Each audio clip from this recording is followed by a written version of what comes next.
Bom, pessoal, agora a gente vai falar então sobre alguns componentes de layout do Bootstrap. Aqui na página inicial do Bootstrap ele tem uma guia aqui, que está chamado Docs, né? Esses docs eles vão jogar para a gente lá na documentação do Bootstrap. Então, vamos para a documentação do Bootstrap. A documentação do Bootstrap vai trabalhar muita coisa para você, tudo que você vai precisar, na verdade. Aconselho você que leia sempre que você tiver dúvida de alguma coisa. Não só na dúvida, né? É bom ler para aprender. E a gente vai trabalhar os layouts, tá? Então, a gente vai tentar trabalhar todos os layouts possíveis e fazer uma pequena página web, sem link, sem muita coisa, tipo um guia comercial. E eu vou começar pelos breakpoints. O breakpoint, ele é uma quebra de seção. Vamos lá. Breakpoint Bootstrap.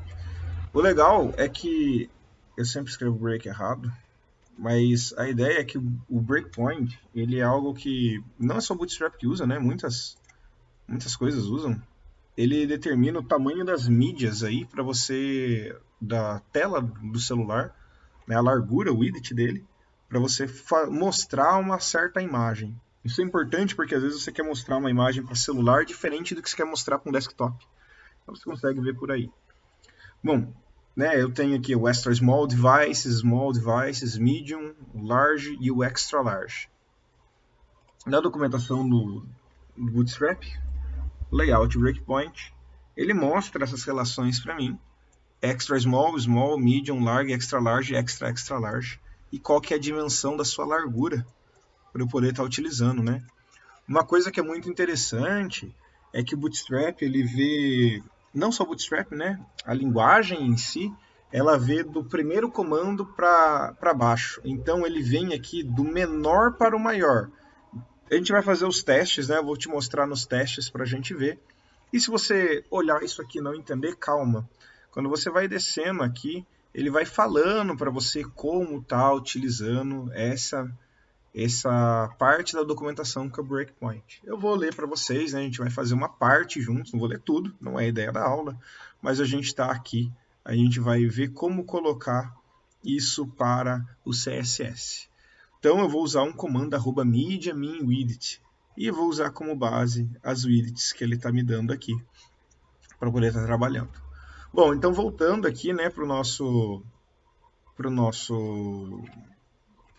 HTML, eu vou criar um comentário, vou escrever aqui breakpoint e vou lá pular duas linhas, vou colocar fim breakpoint, só para a gente ver o comando colocado aqui dentro. Bom, vamos lá. Eu vou iniciar aqui também o meu CSS próprio, né? Então, deixa eu colocar aqui uma questão ficar melhor o site e ficar mais bonito para você ver. Eu vou colocar os links aqui embaixo. Acho que só por questão de visualização eu acho interessante. Vou chamar isso aqui de Bootstrap. E aqui eu vou colocar meu CSS. Eu vou colocar o meu CSS aqui. Bom, o que eu vou fazer aqui agora? Eu vou chamar o meu CSS, link CSS. Ele chamou aqui. Eu vou colocar só um CSS barra aqui antes, né? Porque eu vou salvar dentro da minha pasta aula 1 uma outra pastinha chamada CSS e a pasta style CSS. Se você não tem ela criada ainda, quer criar de maneira rápida, segura o Ctrl e clica. Ele fala que não é possível abrir e que se você quer criar o arquivo. Quando você clica em criar, ó, ele criou aqui a pasta CSS e o style CSS aqui dentro. Beleza. Então eu vou colocar uma informação aqui. Vou colocar um H1. Vou colocar H1 e vou colocar testando breakpoint do Bootstrap. Vou colocar uma caretinha aqui para você. Então eu vou testar o breakpoint do Bootstrap para a gente ver. Salvei. Vamos lá. Fechar aqui. Quando eu olho, testando o breakpoint do Bootstrap. Sei que você tinha visto em azul, é que eu tinha testado antes já, para ver como eu ia falar para você. Então, beleza, testando o breakpoint do Bootstrap. Bom, o que eu vou fazer? Eu vou determinar alguns tipos de tela. Eu vou determinar todos agora, depois a gente faz uma pequena atividadezinha, fazendo menos, para a gente ver como fica. Nesse primeiro momento, então, eu vou colocar Ó, o small eu não tenho uma dimensão, né, uma classe para ele. Então tudo que for menor do que 576 pixels ele já entende por padrão como small. Eu tenho que definir os outros. De acordo com a documentação, eu havia mostrado ali para você, eu tenho um comando, né, que eu vou estar utilizando, que é o @media, né? Então vamos lá, fazer ele. Vou trabalhar aqui então, quais são? Eu vou trabalhar primeiro o small, então vou ponto e vírgula, small, opa, Ctrl ponto e vírgula, small, só para eu falar que aqui é o small. Então vamos lá, @media, não é o media screen, tá? É o @media. E de acordo com a documentação, para mim estar utilizando ele, eu vou colocar abre parênteses, min width. Então abre parênteses, min, traço, width. Ele não trouxe o comando rápido para mim, sem problema, min width. 2 pontos, eu vou colocar as medidas. As medidas estão aqui em cima, quais a gente vai querer. O small é 576 pixels, então vou digitar 576 pixels. Vou abrir e fechar a chave e vou colocar o que eu quero que aconteça. Sempre que eu tiver um texto escrito aí nessa min width dele, ele vai ficar... Eu coloquei um H1, então eu vou colocar H1, colocar color, e vou pegar uma das cores aqui, brown, vou de cima para baixo. Vou fazer de novo esse mesmo comando, @media. Opa, já escrevi aqui, mas então fica aqui. Min width.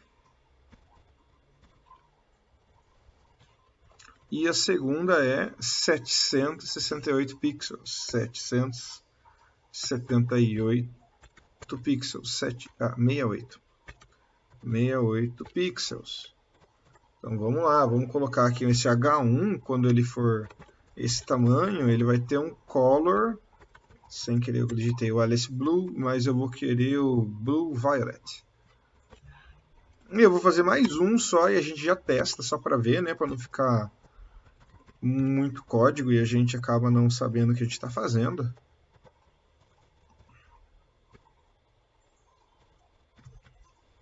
Min width. Opa. Min width de 992 pixels. Eu vou ter um H1 e o meu H1 vai ter um color blue. Então, vamos salvar. Vamos ver isso aqui como que vai ficar na prática. Aqui era o small, só para a gente ver. Aqui é o medium. E aqui é o large. Aí, beleza. Então vamos lá ver como vai ficar isso aí. Testando o breakpoint. Ficou tudo em azul. Caramba, hein? Por que ficou tudo em azul? Vamos ver. Botão direito, inspecionar elemento. Vou colocar o modo para a gente ver a responsabilidade dele, né? Device bar ali para a gente mudar. Aqui eu posso mudar o dimensionamento ou eu posso clicar na barra e mudar. Você está vendo que ele já foi para um roxinho ali, né? Azul, roxo. Vamos lá. Deixei ele pequeno demais. Pequeno demais, 350 pixels. 350 pixels é menor do que o extra small. Então, tudo que é menor do que em 550 pixels, 576 pixels, ele vai dar esse extra small, e esse extra small ele é algo que a gente não definiu o código para ele, então ele vai pegar as configurações padrões do Bootstrap, que é a letra tudo em preto, automático. Agora eu vou aumentar até maior ou igual a 576. Eu vou colocar 576 aqui direto. 575 primeiro. 575 continua em preto. 576 ele vai mudar para a primeira cor que a gente colocou, que é o brown. Então, mudei um para cima, foi lá para brown. Ele mudou, ficou tudo em marrom. Por quê? Porque eu dei que o meu min width, que é a largura mínima, para ele ficar que o H1 com a cor marrom seja de 576 pixels. Então se eu colocar 768, ele vai mudar para esse Blue Violet? Vai. Vou colocar aqui 768, 768, ele mudou para o Blue Violet. Ó, vou dar um para baixo, ele voltou para o marrom, para cima. Isso aí vai depender, né, do tamanho da tela do celular, apesar de ser tudo meio padrão, celular, notebook, televisor, é tudo meio padrão isso aí, para você ver a configuração e estilização que vai ficar. E só para a gente colocar o último, né, que a gente colocou, que é o 992, vou aumentar por aqui agora, só para você ver, ó, 900 e piriri, ó, foi, 99, é difícil por aqui, eu tenho dificuldade. 990, tá roxo, 992, ficou azul, beleza. Aí eu vou fechar aqui só para a gente voltar lá para o Bootstrap, mais rápido, né? Beleza, então, fica determinado que você pode fazer isso para qualquer um dos aspectos que você quer, pode aplicar esse breakpoint. Não é nada demais, é uma ferramenta até que legal, é bem importante você saber utilizar isso aí na verdade. Então a gente testou o breakpoint aqui, só vou deletar essa H1 aqui, ó, testando, só para a gente ir um pouquinho mais rápido. Agora eu vou iniciar a minha segunda parte, a gente vai lá então para container. Então vamos para os containers. Container. E vou dar um thin container aqui. Container. O container, ele pega a ideia de que é um container na vida real, né? Alguma coisa que armazena coisas lá dentro. Então eu vou tentar fazer essa mesma relação. E olha que legal, ele já traz aqui os critérios de responsibilidade para mim, de como está utilizando o container. Eu vou iniciar um container aqui. O container ele é muito legal quando você consegue trabalhar ele junto com outras configurações. Então eu vou iniciar um container. Para eu iniciar uma classe no Visual Studio, você pode apertar o ponto e digitar o que você quer, né? Então ponto container. Eu vou dar duas classes para ele, tá? E ponto teste1. Então ele deu container teste1 para a gente aqui. Vou digitar um parágrafo. Vou colocar testando o container. Vou salvar isso aqui. Vamos lá no nosso... E vamos ver. Testando o container. Caramba, né? Você pode pensar, tá errado isso. Ele deu um big de um espaço aqui. E agora, né? O que eu faço? Eu vou fazer dar um ponto e vírgula aqui, container. Só pra gente ver que aqui as configurações da parte do container. O que eu vou fazer? Quando eu estiver determinando o container, eu fiz lá um teste 1, né? Então eu vou colocar teste, coloquei teste de testar, não de texto. Teste 1. Vou chamar ele aqui, ponto teste 1, e vou dar um border para ele, border de 1 pixel solid black, só para a gente ver ele funcionando aqui. Então, ó, trouxe o container aqui, ele não vem para o começo da tela. Ah, professor, mas eu quero colocar o container no começo da tela, o que eu faço? Calma, cara. Muita calma nessa hora. A gente vai fazer aqui um outro container. De acordo com a documentação, eu tenho aqui dois containers, né? O fluid container, ele dá até um container fluid, e ele fala use.container fluid for full width container, para você pegar todo o comprimento do container, né? Para o seu viewport ele funcionar. Então vamos lá, eu vou iniciar um outro container aqui, eu vou chamar ponto container traço fluid e eu vou chamar ponto teste2. Ponto container fluid, teste 2, vou colocar um outro parágrafo aqui, porque eu estou colocando parágrafos e não H1. Parágrafo para ser um texto, aí os H1 senão ele vai ficar puxando as informações do breakpoint. Não é legal. Eu vou colocar aqui então, testando o container fluid, melhor. Então, quando a gente vem aqui, pluft, ele veio para o começo da tela. Acho que fica legal você dar uma visualização, você colocar, né, ele aí para você ver. Então, ó, ponto teste 2, lá no meu CSS. Vou dar uma borda aqui para ele também, border. Vou colocar 1 pixel, solid, e agora eu vou colocar uma outra cor, eu vou colocar, sei lá, orange, laranjinha. Então, orange. Prau. Olha como que ele ficou aí. ficou embaixo dele. Ah, eu quero separar eles, eu quero fazer algumas coisas. Calma, aí você pode aplicar diversas ferramentas aí para você fazer isso, né? Aí é o de menos.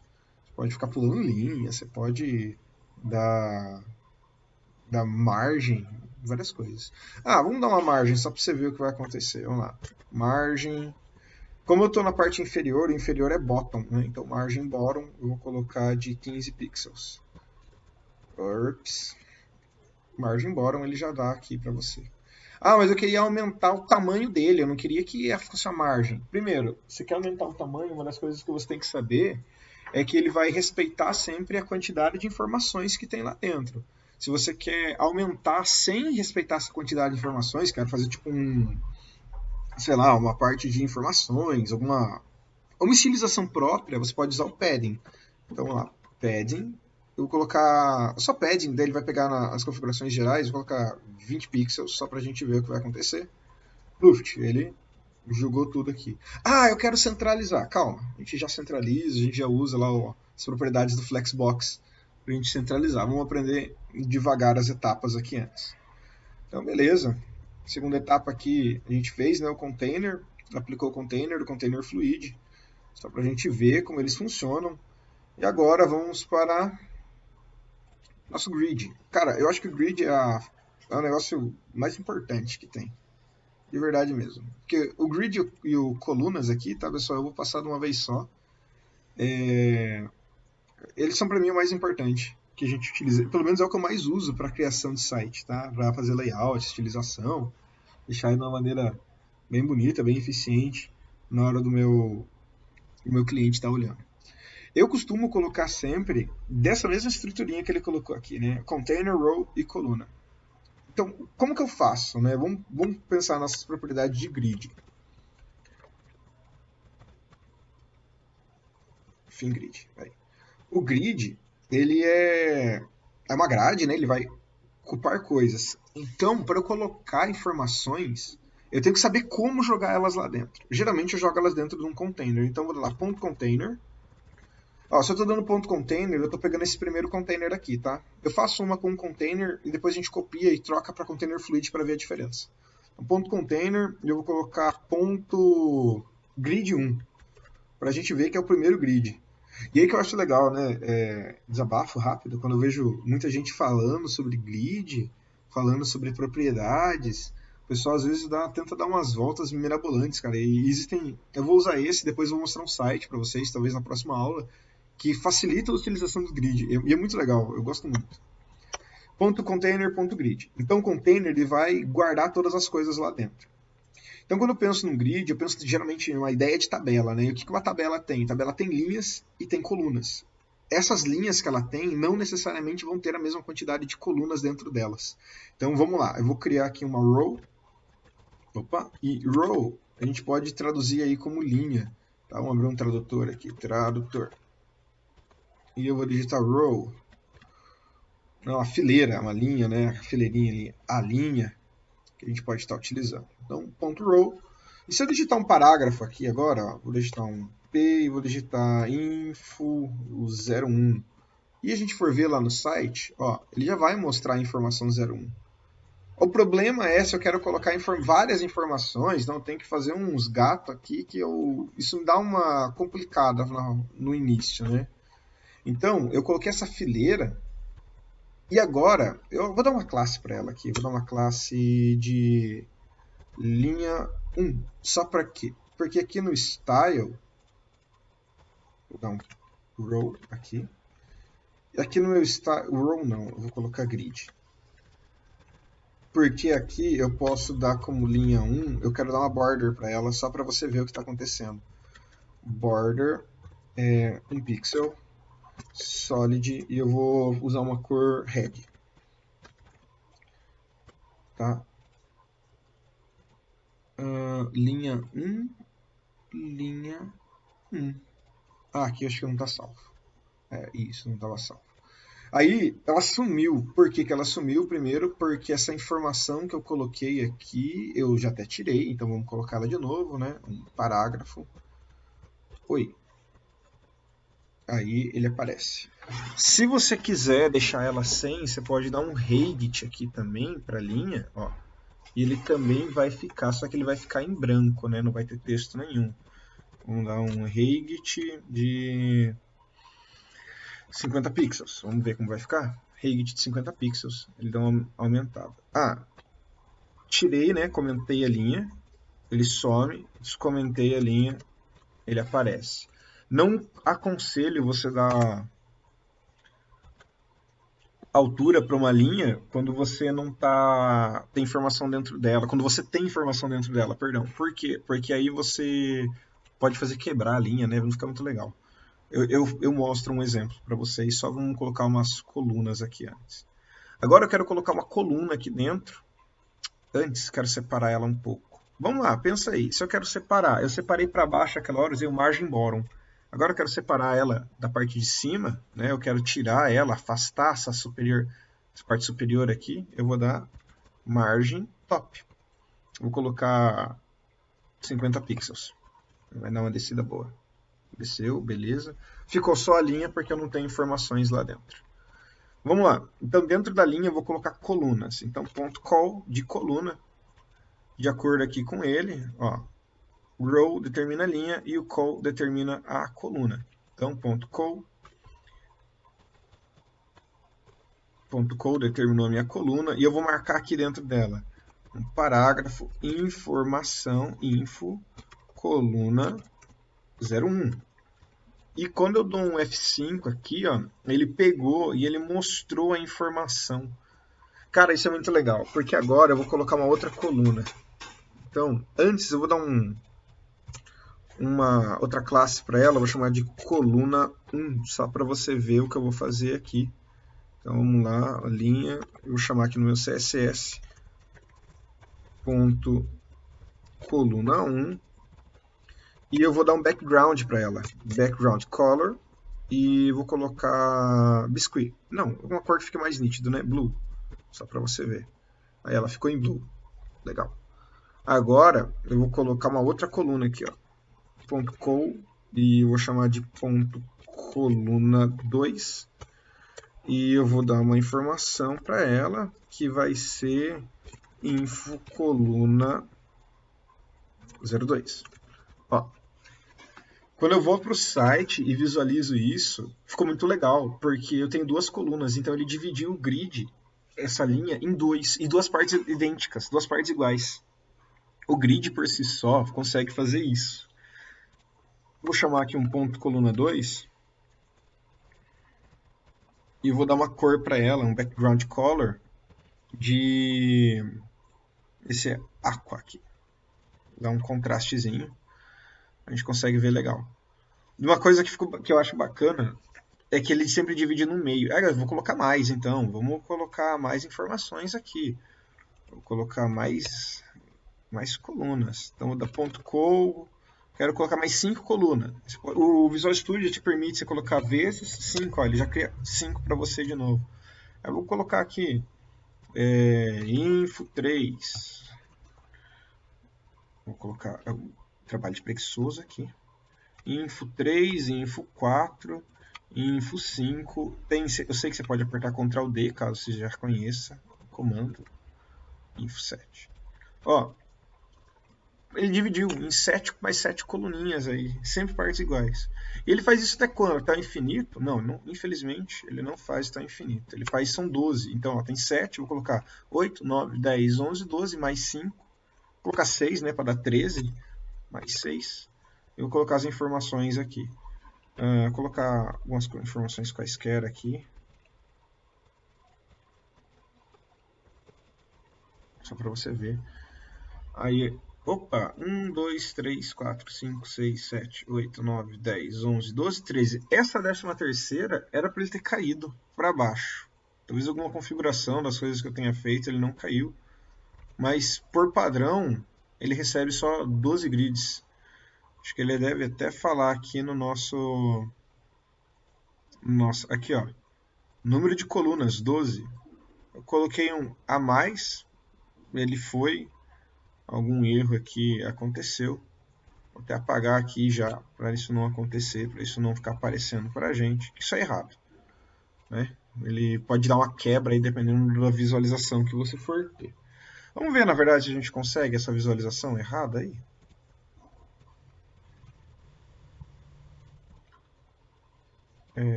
Acho que aqui já está 7, 8, 9, 10, 11, 12. Vamos colocar mais um, .co, mais a última informação. Vamos ver lá no inspecionar, nas nossas telas responsivas. Ah, e ó, ele vai caindo. Ele caiu uma aqui já, que seria a última. Então, dependendo aí da responsividade, a gente já consegue ver que cai. Beleza. Bom, feita aí a nossa relação de grid, eu acho que essa aula já está ficando comprida demais. Eu quero terminar essa ideia do grid aí com vocês. Ó, eu quero ver onde que eu terminei essa linha. Quando eu clico aqui na row, né, na classe que eu criei, se eu clicar nesse div inicial, ele mostra onde ele fechou. Então, eu vou clicar, vou dar um Enter, eu vou fazer um outro div aqui, uma outra .row. E aqui eu vou colocar linha 01 de novo, linha 1. Opa. .row.linha 1, para a gente colocar essa informação da linha 1 aqui. Vou dar um ponto. Agora, como a gente sabe que o nosso grid ele é dividido em 12 partes, eu posso chamar também a quantidade de partes que eu quero. Eu vou dar um ponto .co e eu quero falar que eu quero que ele ocupe 2 espaços, menos 2. De acordo com a documentação, só que isso aqui vai estar aqui nas colunas, eu acredito. Vamos lá, só para a gente ver. Aqui, 1 de 2, 1 de 2 colunas, ele está pegando o espaço 2, né, no horizontal. Então ele vai sempre trabalhando aqui o menos e o número que ele quer. Vai até o 12, tá? Então eu trabalhei .com menos 12 e vou pegar aquela informação lá, o coluna 01, lá, coluna 1, para a gente ter essa formatação. Então eu vou colocar aqui um parágrafo aqui dentro, que vai ser coluna com 2 espaços. E quando eu vejo, ele tem 2 espaços. Ele já pegou o tamanho exato aqui, ó, de 2. Se eu fizesse um com 3 espaços, eu mudasse aqui para 3. 3 espaços. 4 espaços. 5 espaços. 12 espaços. Se eu colocar 13, ele vai ocupar a mesma quantidade do 12. Ele não cai. Ele pega sempre o maior possível. Tá? 12 espaços. Ah, mas o que acontece se eu tiver uma com 4, um .com menos 10 e uma com 10? Por quê? 4 mais 10 dá 12. Coluna 2, só para pegar aquela cor da coluna 2. E eu vou chamar aqui de texto teste. Coluna com 10 espaços, melhor. Eu ia colocar texto, mas não. Ele vai cair, porque uma vai ficar com 4, aí na linha de baixo a outra com 10. Opa, eu acho que eu coloquei dentro aqui, né? Eu coloquei no lugar errado. Aí, beleza. Uma ficou com 4 espaços e a outra ficou com 10 espaços abaixo. Ela cai, ela não sobrepõe uma outra, ela quebra, né? Ela vai para a linha de baixo. Isso é muito importante aí para você saber. Beleza, e o que mais que eu posso querer fazer? Uma das coisas que é legal é que você pode utilizar o Flexbox aqui dentro. Mas eu vou deixar o Flexbox para a próxima aula, né? Eu acho que está ficando comprido, já deve estar com uma meia hora de aula. Não é interessante se ficar muito tempo.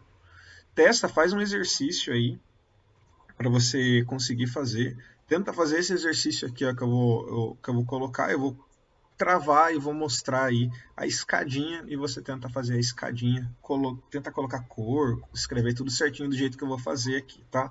Vou dar uma pausa, daqui a pouco eu volto aí para você ver a atividade. Pra você treinar, né? É importante. Bom, pessoal, fiz aqui a atividade. Tenta fazer isso só para você treinar. Usando row e col só, né? Row e coluna, tudo dentro do mesmo container. Fazendo 12 etapinhas aqui, né? Como se a pessoa fosse subir do degrau número 1 para o degrau número 2, 3 e assim sucessivamente. Subir não, né? Descer até o degrau número 12. Tenta fazer essa atividade. Acho que é um bom exercício para você treinar. Ele é bem repetitivo, então você vai decorar essa função aí de uma maneira bem legal. Beleza, pessoal? Até a próxima aula. Obrigadão.